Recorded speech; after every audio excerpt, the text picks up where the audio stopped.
Assalamualaikum warahmatullahi wabarakatuh. Kembali lagi di acara Bincang Sehat Budi Kemuliaan. Bersama saya, Dida Natali Vernika Tambunan. Tema hari ini yaitu tentang waspada penyakit jantung. Di sebelah saya sudah ada narasumber kita. Beliau adalah Dr. Susutyo Atmojo SPJP. Beliau adalah dokter penyakit jantung. Silakan dokter, boleh sapa sahabat Budi Kemuliaan. Ya, halo sahabat Budi Kemuliaan. Semoga semua sahabat pada hari ini sehat semua ya. Perkenalkan, nama saya Dr. Susutyo Atmojo. Saya adalah dokter spesialis jantung di Rumah Sakit Budi Kemuliaan. Terima kasih pada hari ini telah diundang pada podcast Bincang Sehat Budi Kemuliaan dengan tema waspada penyakit jantung. Baik dok, jadi sekarang kita akan membahas, ini ada beberapa pertanyaan yang sudah masuk ke tim kita, dan nanti saya akan menyampaikan itu dan nanti dokter bisa bantu menjawab ya. Semoga keresahan atau pengalaman dari setiap pasien bisa terjawab ya pada saat ini. Oke. Pertanyaannya sih hari ini ada beberapa nih dok, lumayan banyak ya dok ya. Coba kita bantu ya sahabat Budi Kemuliaan semua ini. Betul. Kalau menurut dari WHO sih angka kematian nomor 1 di beberapa negara dan termasuk Indonesia itu penyakit jantung ya dok ya? Iya betul. Jadi memang sahabat Budi Kemuliaan perlu ketahui memang penyakit jantung atau secara umum disebut penyakit kardiovaskuler, jadi penyakit jantung dan pembuluh darah itu di hampir semua negara, baik negara maju maupun negara berkembang. Jadi hampir di semua negara di dunia itu saat ini merupakan penyebab kematian dan angka kecacatan ya tertinggi di antara keseluruhan penyakit yang ada. Jadi hal itu membuat para dokter jantung dan juga WHO sendiri sebagai badan organisasi kesehatan dunia selalu menyerukan bahwasanya waspada terhadap penyakit jantung itu perlu dimulai dan diketahui oleh semua khalayak, Mbak. Saya pikir itu memang benar. Oke dok, betul ya. Jadi tapi banyak orang bilang biasanya orang yang sakit jantung itu ya usianya sudah tua. Tapi di dalam kehidupan kita saat ini banyak juga yang kita temui masih muda tuh dok. Iya betul. Jadi sahabat Budi Kemuliaan juga perlu ketahui ya. Setiap zaman itu ternyata menghadirkan suatu pola hidup atau lifestyle yang ternyata sedikit berbeda. Mungkin di era orang tua kita dulu lifestyle-nya juga belum terlalu aneh-aneh, artinya pola makan, tingkat stres, kemudian aktivitas geraknya masih cukup baik ya. Sedangkan di era generasi kita ini, generasi now ini kan mayoritas kan pola makannya adalah pola makan cepat saji, tingkat kehidupan kita adalah tingkat kehidupan yang penuh stres, kemudian aktivitas fisik kita ini relatif sangat minimal loh, dikarenakan apa? Dikarenakan kemajuan teknologi itu membuat kita ini hidupnya lebih lebih nggak gerak gitu mbak. Jadi diketahui bahwasanya faktor resiko penyakit kardiovaskuler, jadi penyakit jantung dan pembuluh darah itu biasanya diawali oleh suatu faktor resiko sebelum jadi suatu kondisi penyakit lah.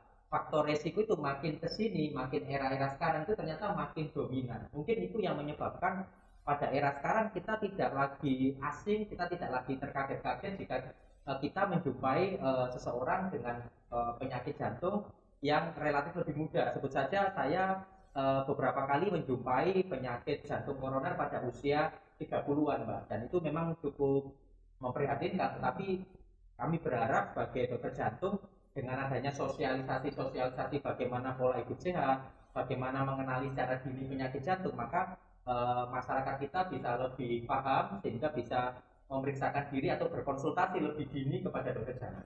Oh gitu ya. Jadi memang kita perlu memperhatikan itu pola makan kita gitu ya dok ya. Betul. Jangan hanya enaknya aja gitu. Karena sekarang kan kita lebih pilihnya enaknya daripada gizinya gitu ya. Saya pikir yang terpenting memang aspek gizi dan apakah makanan itu sehat atau tidak ya. Sedangkan masalah rasa itu saya pikir cita rasa itu ya kita perlu sadar bahwasanya dengan berbagai kemajuan maka cita rasa itu kan bisa dimodifikasi sehingga bisa saja yang cita rasanya enak ternyata tidak bergizi, bisa saja yang cita rasanya enak makanan itu ternyata tidak sehat. Nah itu kita perlu waspada itu mbak, saya pikir. Oke, wah itu Jadi penting banget buat sahabat Budi Kemuliaan untuk memperhatikan makanan-makanan yang masuk ke dalam tubuh Betul, kita betul. sehingga kita bisa benar-benar waspada terhadap penyakit jantung.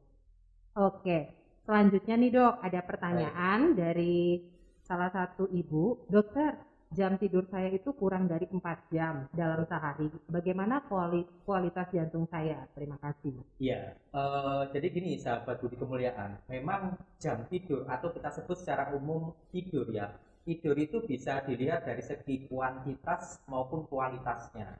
Kuantitas itu maksudnya adalah lamanya kita tidur dalam satu hari, sedangkan kualitas itu bagaimana kualitas tidur kita, apakah tidur kita merupakan tidur yang berkualitas atau tidak. Beberapa studi atau penelitian membuktikan bahwasannya ternyata baik kuantitas maupun kualitas tidur yang kurang itu ternyata berhubungan dengan lebih tingginya seseorang itu berpotensi terkena penyakit jantung koroner ternyata. Jadi terutama pada studi itu diketahui pada mereka yang berusia lebih dari 40 tahun. Jadi pada seseorang yang lebih dari 40 tahun kami menganjurkan agar memiliki eh, jumlah jam tidur dan kualitas tidur yang baik. Kita perlu memahami bahwasanya di dalam tidur itu ternyata banyak manfaat ya, bukan hanya mengistirahatkan pikiran, mengistirahatkan otot, tapi juga jantung memang tidak istirahat, jantung tetap berdenyut, tapi sejatinya pada saat kita tidur denyut jantung kita itu relatif lebih lebih slow, jadi relatif dalam tanda petik lebih tenang. Hal itu mungkin yang membuat jantung kita lebih sehat. Selain itu pada saat tidur kita juga istilahnya tubuh kita mengeluarkan banyak hormon-hormon relaksasi yang itu juga sangat penting dalam pengaturan bagaimana kesehatan jantung seseorang. Jadi saya pikir kita perlu waspada bagi ibu sahabat Budi Kemuliaan yang memang memiliki jam tidur yang sebut saja hanya 4 jam per hari. Saya pikir itu sangat kurang dibandingkan rekomendasi setidaknya 8 jam ya, dengan kualitas yang baik juga, bukan hanya kuantitas. Saya pikir apalagi kalau usia beliau sudah lebih dari 40 tahun, maka yang kita takutkan nanti di kemudian hari ada timbul kejadian penyakit jantung koroner. Jadi menurut saya sedini mungkin saya pikir bisa dimodifikasi, bisa diatur kembali. Maksud saya bagaimana agar beliau memiliki jam tidur yang lebih sehat ya, lebih panjang dengan kualitas tidur yang lebih lebih sehat. Mungkin seperti itu. Oke, jadi untuk sahabat Budi Kemuliaan, pola tidur dan tidur yang Betul. sehat itu memang harus diperhatikan sejak usia saat ini ya, saat kita dini. Meskipun udah usia 40 juga belum terlambat ya dok, Iya, untuk iya. untuk mengatur Betul. pola tidur yang Betul. sehat. Baik. Oke, pertanyaan selanjutnya dok. Ini dari izin bertanya dok, apakah semua pasien atau seseorang yang punya hipertensi akan menyebabkan penyakit jantung? Baik, jadi begini sahabat Budi Kemuliaan, hipertensi adalah suatu kondisi terdapatnya peningkatan tekanan darah pada seseorang. Umumnya memang hipertensi ini adalah suatu kondisi yang tidak hanya disebabkan oleh hanya satu faktor, maksud saya faktor keturunan saja, atau faktor pola makan, atau faktor stres, tapi lebih ke arah multiple. Jadi ada beberapa faktor yang menyebabkan seseorang itu terkena hipertensi, bisa saja dari faktor keturunan, faktor konsumsi makanan yang tinggi garam, kurang serat, kemudian aktivitas fisik yang tidak terlalu banyak, pekerjaan yang cukup stres, itu merupakan faktor pemicu timbulnya hipertensi. Lah, peningkatan tekanan darah atau yang kita kenal sebagai hipertensi itu memang di kemudian hari dalam jangka waktu yang lebih dari katakanlah 6 bulan itu memang secara penelitian akan menyebabkan peningkatan massa otot jantung yang sering kita sebutkan pada pasien seorang itu mengalami jantung bengkak karena hipertensi. Kenapa seperti itu? Karena sejatinya pada saat seseorang mengalami peningkatan tekanan darah hipertensi, maka jantung orang tersebut itu akan memompa dengan kekuatan yang lebih besar sehingga akan mengakibatkan massa atau ototnya itu lebih tebal lah. Sedangkan kita tahu bahwasanya jantung ini merupakan organ berongga, sehingga kalau dia ototnya lebih tebal, dinding itu kan terbentuk dari otot ya, kalau pada jantung dia lebih tebal, maka rongganya sejatinya yang untuk menampung darah akan lebih kecil, sehingga hal ini akan pembengkakan jantung akibat hipertensi di kemudian hari ini akan bisa mengakibatkan kondisi yang kita sebut gagal jantung, atau seseorang itu mengalami mudah capek ketika berjalan atau sesak terkait hipertensi. Jadi memang hipertensi ini sudah seharusnya sangat kita waspadai Mbak, dan kalau bisa sedini mungkin kita obati sehingga tekanan darah seseorang itu kembali normal. Kalau kembali normal maka di kemudian hari ya kita berharap insya Allah tidak terjadi kondisi bengkak jantung, tidak terjadi kondisi gagal jantung. Jadi saya pikir nggak usah takut didiagnosa hipertensi. Yang terpenting adalah kita mengerti kita hipertensi dan sedini mungkin kita mencari pengobatan dan merubah pola hidup kita seperti itu. Oke, jadi buat sahabat Budi Kemuliaan yang mungkin punya penyakit hipertensi ya, segera langsung periksakan gitu ya dok, sehingga nanti bisa segera tertangani gitu. Oke, baik. Oke dok, kita ke pertanyaan selanjutnya ya dari sahabat Budi Kemuliaan. Dokter, saya mau bertanya, saya seringkali merasakan sakit di bagian dada sebelah kanan. Terkadang untuk bernapas pun harus berhati-hati supaya tidak terlalu sakit. Apakah ini gejala dari sakit jantung, dok? Ya, baik. Terima kasih pertanyaannya dari sahabat Budi Kemuliaan. Jadi begini sahabat Budi Kemuliaan, jadi nyeri dada itu kita perlu mewaspadai apa yang kita sebut sebagai penyakit jantung koroner ya. Walaupun memang nyeri dada pada penyakit jantung koroner itu umumnya bersifat khas, artinya nyeri dadanya itu umumnya di daerah tengah atau sedikit di sebelah kiri. Kemudian biasanya daerahnya luas, Mbak, tidak ditunjuk sebagai satu lokasi saja. Kemudian dia disertai penjalaran nyeri bisa ke punggung belakang atau ke lengan kiri atau ke rahang.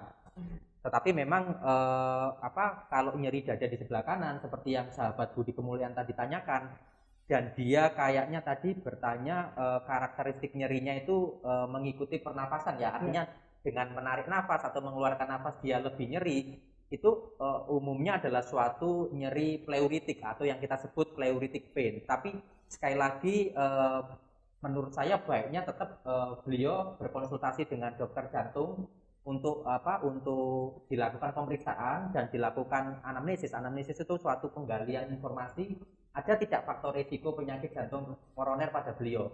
Kalau ada, tetap kita mesti melakukan serangkaian pemeriksaan lanjutan, sebut saja perekaman jantung, kemudian juga pemeriksaan enzim jantung, kemudian juga bisa dilakukan treadmill, ekokardiografi atau USG jantung, CT scan koroner, dan pemeriksaan yang lain. Jadi intinya kalau nyeri di sebelah kanan itu dan karakteristiknya seperti itu umumnya pleuritic pain. Pleuritic pain adalah nyeri yang berasal dari umumnya dari pleura ya. Pleura itu adalah selubung atau selaput dari paru. Tetapi pleuritic pain ini juga kita mesti ngerti terkadang bisa disebabkan kondisi yang lain. Salah satunya penyakit jantung koroner juga bisa. Kemudian emboli paru juga bisa. Jadi emboli paru itu adalah suatu kondisi adanya bekuan darah pada pembuluh darah paru. Ini emboli paru ini suatu kondisi medis yang lumayan ngetren akhir-akhir ini dengan keberadaan COVID, karena salah satu komplikasi yang paling ditakutkan dari COVID salah satunya ya itu adanya emboli paru. Jadi saya pikir kita perlu tahu ya beliau ini usia berapa, ada tidak faktor risiko penyakit jantung koroner dari beliau. Kemudian kita perlu melakukan pemeriksaan fisik, kita perlu mendengar suara napasnya, perekaman dan irama jantung dan lain sebagainya. Saya pikir alangkah baiknya bagi beliau untuk berkonsultasi dengan kita ya. Walaupun sejatinya memang kalau hanya dari karakteristik nyerinya saja, itu kemungkinan besar bukan dari penyakit jantung koroner, tapi dari kondisi yang lain seperti itu. Karena memang kan di rongga dada ini cukup banyak organ ya, tetapi kenapa kok setiap dokter itu selalu mengatakan coba deh dicari tahu dulu apa ini suatu penyakit jantung, serangan jantung atau tidak. Karena kalau itu suatu penyakit jantung, lebih-lebih serangan jantung koroner, itu taruhannya nyawa Mbak. Jadi kalau tidak tertolong dengan cepat kan bisa meninggal, atau di kemudian hari ada potensi meninggal dunia maksud saya. Sehingga kenapa bagi para medis biasanya konsultasi dulu deh ke dokter jantung, kalau bukan penyakit jantung nanti bisa lebih tenang. Mungkin karena di situ kan ada otot juga ya, kemudian juga ada sendi tulang rusuk, kemudian juga seperti saya sebutkan tadi ada pleura, ada pembuluh darah di luar pembuluh darah koroner. Jadi memang penyebab nyeri dada itu sebenarnya sejatinya cukup banyak, tetapi nanti kita screening dulu jantungnya. Kalau memang jantungnya aman, saya pikir sahabat Budi Kemuliaan juga akan merasa lebih tenang. Saya pikir seperti itu ya. Iya, karena kadang-kadang gini dok, orang suka bilang, aduh mungkin masuk angin gitu udah paling dikerok aja nanti sembuh. Nah itu padahal kalau bisa jadi itu serangan jantung atau penyakit jantung Nah, ya. itu yang sering Betul. kita temui hari-hari. Angin duduk ya, Angin kadang duduk. oh ini cuma angin duduk saja kok dok gitu Iya, ya. betul. Ya, saya pikir kita sudah harus meninggalkan paradigma yang kalau ada kondisi yang nggak enak di dada itu mungkin kemungkinan besar nggak apa-apa deh dok. Itu sejatinya harus kita balik. Kalau ada kondisi ketidaknyaman pada dada, menurut hemat saya ya, itu mendingan dicoba konsultasi terlebih dahulu pada dokter jantung misalnya atau pada dokter keluarga sahabat Budi Kemuliaan semua. Apakah ini kecenderungannya dari hasil pemeriksaan awal itu dari jantung atau tidak? Karena kalau kita apa ya istilahnya menduga-duga sendiri, oh ini mungkin masuk angin, oh ini mungkin lambung dok gitu. Takutnya kalau itu suatu serangan jantung atau suatu kondisi penyakit jantung nanti bisa berbahaya pada beliau seperti itu. Betul. Oke, jadi sahabat Budi Kemuliaan perlu diingat ketika kita mengalami keluhan nyeri dada, ayo segera langsung konsultasikan kepada dokter spesialis jantung. Baik, pertanyaan selanjutnya nih dok. Kalau tangan dan kaki cepat berkeringat yang banyak, apakah itu adalah tanda gejala sakit jantung? Iya, jadi ini kalau tangan dan kakinya, kita sering nih ada pasien atau ada seseorang yang berkonsultasi, dok tangan dan kaki saya itu mudah berkeringat, apakah ini saya sakit jantung? Jawabannya tidak pasti, jadi perlu dilakukan pemeriksaan. Jadi ada juga kondisi yang seseorang itu kelenjar keringatnya aktif ya, boleh dibilang seperti itu, yang kita sebut hiperhidrosis. Jadi tangan dan kaki, telapak tangan dan telapak kakinya maksud saya itu lebih mudah basah, lebih mudah berkeringat. Itu bisa umumnya disebabkan karena hiperhidrosis. Jadi hiperhidrosis itu juga bisa kita bagi hiperhidrosis primer yang memang adanya masalah pada saraf yang mengatur keluarnya kelenjar keringat, produksi kelenjar keringat, atau hiperhidrosis sekunder. Hiperhidrosis sekunder itu suatu kondisi tertentu yang menyebabkan kelenjar keringatnya itu lebih aktif. Misalnya pada yang gampang aja ya Mbak, pada orang-orang yang lebih mudah cemas itu tangan dan kakinya lebih mudah basah tuh, itu hiperhidrosis sekunder. Tetapi memang ada sebagian masalah jantung, sebut saja gagal jantung atau lemah jantung yang memang tangan dan kakinya itu dingin biasanya. Kenapa kok seperti itu? Bahkan orang awam kadang berpikirnya, oh ini lebih berkeringat, lebih basah. Sejatinya dia lebih dingin. Kenapa seperti itu? Karena aliran darah ke arah tangan dan kakinya itu terbatas atau berkurang. Kenapa? Karena kontraksi atau pompa jantungnya fungsinya menurun, sehingga tangan dan kaki itu kan kalau kita telusur dari tengah, dari jantung, dia merupakan bagian tubuh yang paling ujung, sehingga aliran darah yang pada organ yang paling ujung itu relatif ada pengurangan yang lebih signifikan, lebih bermakna daripada organ yang lain yang letaknya lebih dekat dari jantung. Sehingga biasanya pada pasien dengan lemah jantung atau gagal jantung atau payah jantung bisa kita jumpai tangan dan kakinya lebih dingin karena tekanan darahnya lebih rendah, karena kondisi pompa jantungnya lebih lemah. Jadi saya pikir dalam kondisi yang tangan dan kakinya selalu basah atau berkeringat, kalau sahabat Budi Kemuliaan belum yakin betul dan masih merasa risau, saya pikir tidak ada salahnya untuk berkonsultasi dengan dokter jantung, dengan kita, untuk kita lakukan pemeriksaan. Biasanya kita akan melakukan pemeriksaan setidaknya ekokardiografi. Apa itu ekokardiografi? Yaitu pemeriksaan USG jantung yang berguna untuk menilai fungsi pompa dari jantung kita. Kalau fungsi pompanya jantung kita itu baik, maka kemungkinan tangan dan kakinya yang basah itu bukan dari jantung. Tetapi kalau fungsi pompa jantungnya itu rendah atau menurun atau lemah, maka kita akan lihat apakah memang ini disebabkan karena fungsi pompa yang rendah itu yang menyebabkan tangan dan kakinya lebih dingin atau lebih basah, seperti itu Mbak. Baik, oke. Jadi wah, kita sangat bersyukur juga ya dok, dengan teknologi yang ada, banyak sekali alat-alat yang bisa mendeteksi ya, apakah kita sakit jantung, apakah kita ada masalah di jantung kita. Jadi kita bisa langsung segera untuk berkonsultasi gitu. Oke, dokter, kita masih ada beberapa pertanyaan nih dari sahabat Budi Kemuliaan ya. Apakah penderita jantung bocor tidak dapat disembuhkan? Oh, saya pikir di era sekarang ya, dengan kemajuan teknologi kedokteran jantung, hampir semua kondisi penyakit jantung itu bisa disembuhkan, Mbak.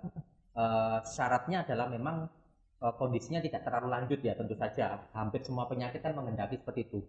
Apalagi kalau hanya sekedar jantung bocor. Saya pikir kondisi jantung bocor, saya nggak tahu ini apakah yang dimaksud oleh beliau ini adalah jantung bocor pada tingkat skat jantung yang memisahkan bilik atau serambi jantung yang kita sebut penyakit jantung bocor bawaan, ataukah pada tingkat katup jantung, karena sejatinya sering juga saya berkonsultasi dengan pasien, dok saya menderita jantung bocor. Ternyata setelah saya lakukan pemeriksaan ekokardiografi USG jantung di Rumah Sakit Budi Kemuliaan, oh ternyata ini yang bocor, yang nggak rapat ini katupnya. Tapi apapun itu, mau penyakit jantung bocor bawaan maupun penyakit bocor jantung katup atau katupnya tidak rapat dalam menutup, itu saya pikir di era sekarang sudah semua, hampir semuanya sudah bisa dilakukan tata laksana dengan baik. Memang secara umum tata laksananya kita bagi menjadi dua. Apakah itu suatu tata laksana yang bersifat invasif, artinya dengan tindakan, bisa dengan suatu penutupan kebocoran itu dengan alat yang tidak menggunakan teknik bedah, bisa juga dengan teknik membedah. Itu yang pertama, jadi dengan suatu tindakan.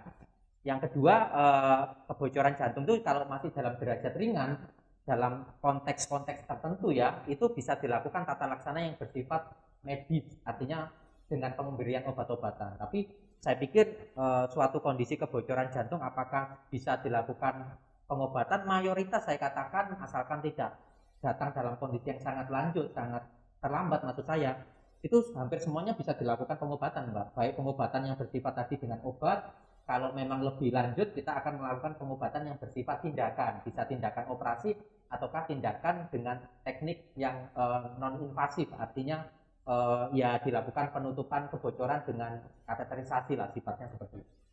Oke dok, berarti artinya memang pasien-pasien yang sudah didiagnosa penyakit jantung, Iya. apakah jantung bocor atau jantung penyakit jantung lainnya, Iya. tetap harus melakukan tata laksana, Iya. tindakan maupun juga harus teratur minum obatnya dok. Iya. Sama mungkin ada tantangannya nggak dok? Ada, memang beberapa kondisi penyakit jantung ada pantangannya, seperti pada penyakit jantung koroner ya kita harus mengurangi konsumsi tinggi kolesterol ya, makanan tinggi kolesterol, kemudian juga makanan tinggi gula itu. Kemudian pada penyakit jantung hipertensi kita harus konsumsi diet yang rendah garam ya, jangan terlalu banyak garam. Pada penyakit jantung gagal jantung atau jantung bengkak kita juga mesti mengurangi konsumsi air, tidak terlalu berlebihan konsumsi air, kemudian juga kurangi garam, kemudian yang juga penting mungkin kita harus banyak konsumsi serat ya. Dan sebenarnya sahabat Budi Kemuliaan, kuncinya itu sebenarnya jika sahabat Budi Kemuliaan mengalami kondisi masalah pada jantung, itu jangan sampai terlambat sebenarnya Mbak, itu kuncinya. Jadi hampir semua penyakit jantung, mau penyakit jantung sejak kecil bawaan atau penyakit jantung yang baru diketahui atau didapat ketika sudah dewasa atau usia lanjut, itu asalkan masih awal, itu hampir semua dengan teknologi kedokteran jantung yang berkembang dalam sebut saja 30 tahun terakhir yang sudah sangat cepat ini, itu bisa dilakukan tata laksana dan proses penyembuhan dengan baik. Jadi saya pikir itu kuncinya di situ. Jadi deteksi dini dan konsultasi dini, pengobatan secara awal itu adalah kunci terpenting. Kalau masalah dok, pantangannya itu kan hanya saya pikir juga merupakan tambahan ya. Tapi yang terpenting menurut saya bagaimana kita bisa mendeteksi kita ini punya masalah jantung atau tidak. Nggak ada masalah, nggak ada salahnya ya kalau menurut saya pada usia kita semua yang kita semua nggak ada keluhan nih merasa sehat. Kita sudah menginjak 40 tahun atau lebih, nggak ada salahnya kita melakukan medical check up kardiovaskuler. Jadi kita akan melakukan screening dari beberapa pemeriksaan dengan berbagai teknologi alat kedokteran yang sudah canggih ini untuk mengetahui, untuk menjawab satu pertanyaan terpenting, apakah sudah ada masalah jantung pada kita, atau lebih awal dari itu, apakah saya sudah ada faktor risiko dok untuk mengalami masalah jantung di kemudian hari. Jadi nggak ada salahnya. Jadi konsultasi atau medical check up pada dokter jantung bukan hanya ketika kita sedang sakit jantung atau sudah didiagnosis sakit jantung, ya nggak masalah kalau itu sedini mungkin, tetapi sebelum kita mengalami masalah pada jantung saya pikir nggak ada salahnya, khususnya pada mereka yang sudah berusia 40 tahun atau lebih, karena pada kelompok usia ini saya pikir potensi untuk seseorang mengalami penyakit jantung itu lebih tinggi. Berarti artinya sahabat Budi Kemuliaan kita harus tingkatkan ya kepedulian kepada betul jantung kita. betul Karena cuma satu iya orang. iya Itu ya, betul, Dok, ya. betul. Jangan sampai terlambat, Iya jangan sampai sakit dulu, iya baru kita peduli. iya Gitu. nanti menyesal tuh. Nah iya betul, benar-benar Dok. Iya, aduh, bagus banget ya. Jadi memang benar-benar kita harus bisa mendeteksi dan melakukan konsultasi dini sesegera mungkin jika kita merasakan atau mengalami keluhan gitu. Pertanyaan selanjutnya nih, Dok. Nah, ini ada pertanyaan. Saya pernah sekali dioperasi, tapi kadang suka masih ada nyeri di bagian dada kiri. Apakah itu bisa disebut karena penyakit jantungnya atau bukan? Jika terlalu banyak aktivitas suka merasa lelah, sebaiknya vitamin apa yang harus saya konsumsi, Dok? Baik, jadi idealnya bagi sahabat Budi Kemuliaan yang habis operasi jantung ya memang mesti konsultasi ulang ya. Saya kurang paham apakah beliau ini operasi jantungnya tipe apa ini? Sebut saja tipe apakah karena penyakit jantung koroner ataukah penyakit jantung bocor atau penyakit jantung katup. Dan juga nyerinya ini selang berapa lama dari masa operasi. Kalau memang nyerinya masih dalam waktu 30 hari setelah operasi, jangan-jangan masih pemulihan nyerinya. Sehingga sebenarnya idealnya memang saya perlu konsultasi lebih jauh ya dengan beliau. Tetapi apapun itu kita sepakat kalau ada rasa tidak nyaman atau nyeri pada dada, mau itu sebelum operasi atau sesudah operasi, saya pikir konsultasi ulang adalah jawabannya untuk menanyakan secara detail.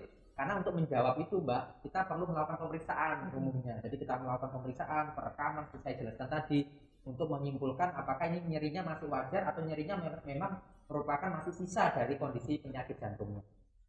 Kemudian pada pertanyaan kedua, jika seseorang itu merasa mudah capek, apakah itu kemungkinan adalah ikutan atau bawaan dari kondisi jantungnya? Mungkin saja, karena salah satu masalah atau tanda dari seseorang itu menderita penyakit jantung umumnya adalah dia mudah capek. Nanti kalau dilanjutkan dia dia tidak lagi ngomong mudah capek, tapi dia ngomong mudah sesak.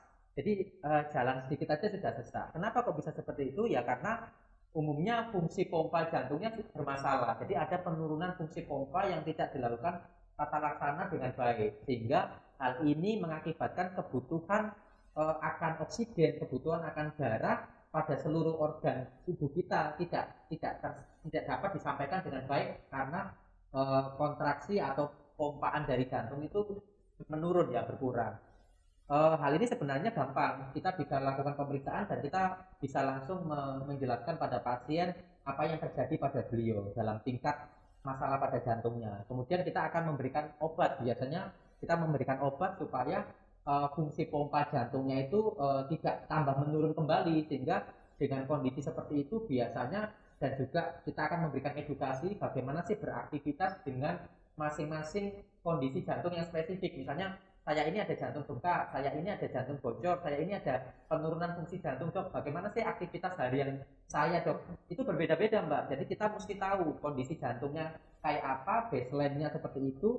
Maka nanti kami akan menyesuaikan bagaimana aktivitas fisik yang tepat, sehingga aktivitas fisik itu tidak menimbulkan keluhan, tidak menimbulkan sesak, tidak menimbulkan mudah capek pada beliau. Tapi kan seperti itu. Oke, jadi benar sekali ya, kenapa kalau kita ada keluhan kita harus konsultasi, karena akan banyak informasi, akan banyak edukasi yang akan didapatkan oleh sahabat Budi Kemuliaan, karena banyak hal yang akan diberitahu gitu ya, Dok ya, apa yang harusnya dilakukan, apa yang harus dikonsumsi dan lain sebagainya. Karena menemui dokter kan bukan semata untuk mendapatkan obat, kita harus sudah meninggalkan paradigma itu. Menemui dokter itu bisa juga untuk mendapatkan informasi atau kita berkonsultasi bagaimana sih tetap kita ini supaya tetap sehat, Dok.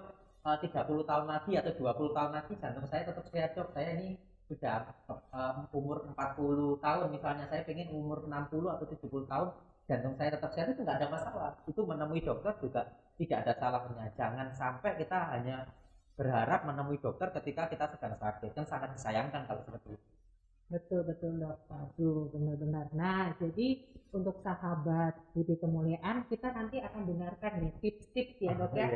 Tips-tips untuk sahabat Budi Kemuliaan bagaimana kita bisa memiliki jantung yang sehat, Dok. Baik. Ya, jadi sahabat Budi Kemuliaan, secara umum jika kita ingin memiliki jantung yang tetap sehat di kemudian hari, maka kuncinya kita sudah harus melakukan kehidupan dan menjaga pola hidup yang baik pada saat ini, karena apa yang kita lakukan pada saat ini itu akan kita terima hasilnya di kemudian hari. Maksud saya seperti ini, jika sahabat Budi Kemuliaan ingin di kemudian hari jantungnya sehat, maka sejak saat ini sahabat Budi Kemuliaan harus menjalankan pola hidup sehat yang meliputi yang pertama makannya sahabat Budi Kemuliaan itu juga nggak boleh makanan yang tinggi kolesterol, nggak boleh makanan yang tinggi karbohidrat, tinggi gula-gula, itu nggak boleh. Kita mungkin membutuhkan kolesterol, kita mungkin membutuhkan gula sebagai bagian dari kehidupan kita ya, tetapi dalam jumlah yang sedikit atau dalam jumlah yang wajar. Lebih baik kalau sahabat Budi Kemuliaan itu menambah porsi makanan yang tinggi serat, itu yang pertama. Kemudian yang kedua, sahabat Budi Kemuliaan juga harus beraktivitas, artinya berolahraga Mbak. Karena dalam berolahraga itu selain tubuh kita bergerak, maka pikiran kita itu rileks sebenarnya. Sehingga hal ini penting karena dengan pergerakan anggota tubuh kita, selain itu membakar kalori, itu memperlancar aliran darah, ya kan? Kalau kita bergerak kan otot-otot kita itu memompa pembuluh-pembuluh darah yang ada di dalam otot kita, sehingga hal itu akan membuat aliran darah itu berjalan baik. Kemudian selain itu olahraga itu sejatinya juga membuat rileks. Jadi kalau kita stres dia menurunkan tingkat stres kita. Itu yang kedua. Yang ketiga, sahabat Budi Kemuliaan di era sekarang yang cukup cepat ini ya, dinamika kehidupan, saya ingatkan bagi kita untuk mengurangi stres. Jadi kita harus menghindarkan jauh-jauh stres. Bagaimana caranya? Kalau kita merupakan pengusaha atau kita harus melakukan aktivitas dengan manajemen stres yang baik. Karena stres itu sendiri merupakan faktor resiko dari penyakit jantung dan pembuluh darah. Kemudian yang keempat tadi cukup tidur. Kemudian yang kelima juga kalau kita merokok, saya pikir sudah saatnya kita berhenti merokok ya. Kalau kita minum minuman alkohol juga saya pikir itu juga kurang baik untuk jantung kita.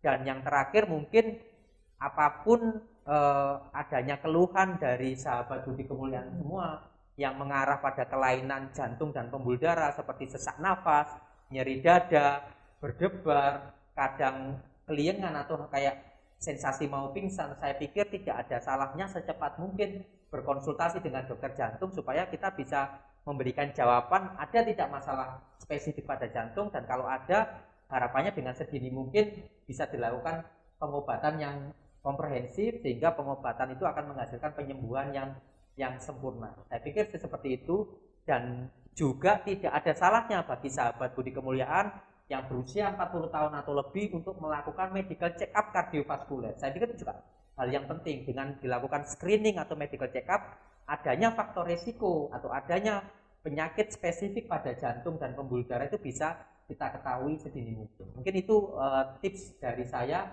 bagaimana kita menjaga jantung dan pembuluh darah kita tetap sehat di kemudian hari.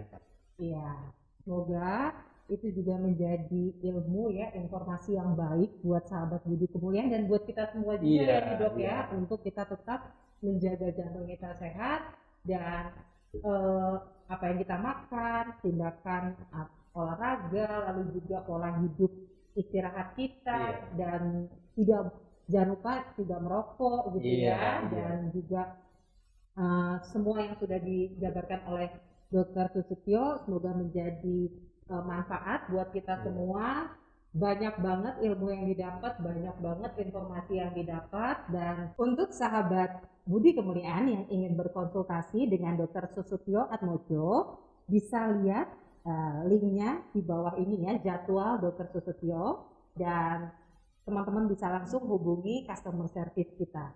Dan kami mengucapkan banyak terima kasih kepada Dr. Susutyo atas informasi dan materi yang dibagikan hari ini, sangat-sangat bermanfaat. Dan kami juga mengucapkan terima kasih kepada sahabat Budi Kemuliaan yang sudah menyaksikan dari awal sampai akhir.